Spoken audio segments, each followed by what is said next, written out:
Hello YouTube, Own Soldier 86 here with a new tutorial series on Super Smash Bros. 64.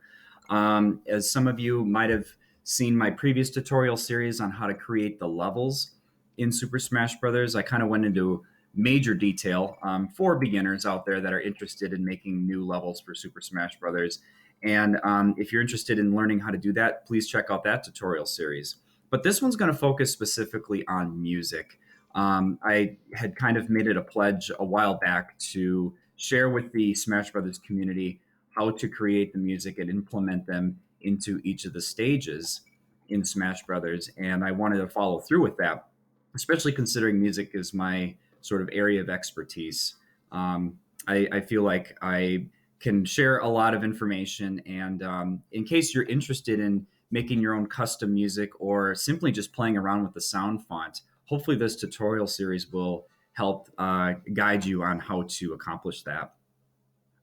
So the first thing we're going to do here is take a look at a document that I had created for this tutorial series. This will be shared on the YouTube video that I'm going to be posting here, and it will also have a link to that in the description. So please check that document out.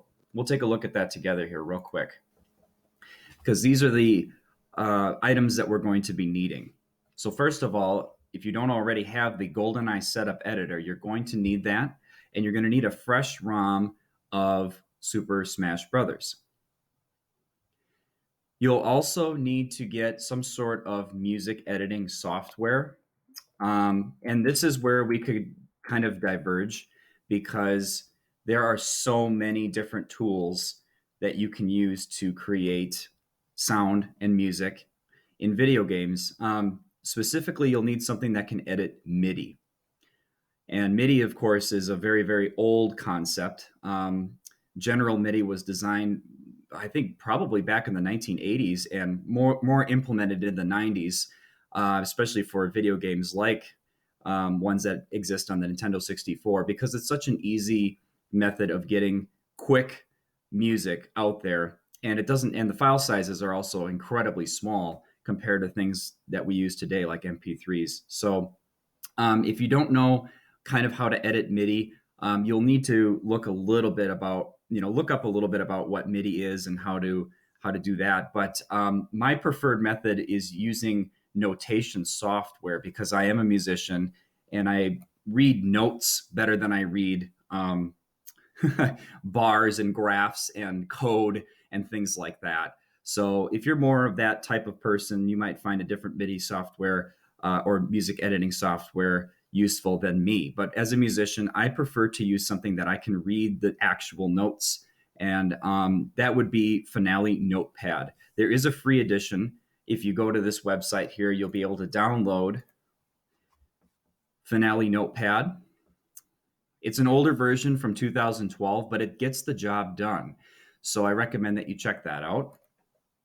And then an optional resource that you might want to consider, especially if you're not into writing your own music, you just want to take music from other video games and plug them into Smash Brothers, I'd recommend checking out the VG MIDI's resource. This website's been around since the beginning of time.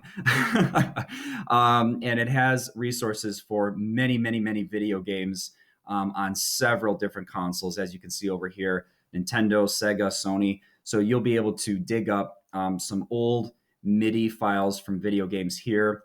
The catch, we'll talk a little bit more about the catch with downloading somebody else's music, because it won't always work in Smash Brothers. In fact, 9 times out of 10, it probably won't. So we'll have to kind of dive in and see why that is, and et cetera, and figure that out. One thing I should mention quick too, if you're new to my tutorial series, also, I run my video recording software off of Screencastify. These videos are going to be very, very short, because the free edition only lets you have 5 minutes per video. So I apologize if these videos seem to be pretty short. They're already telling me I need to be done. So in the next video here, we'll talk about what's next.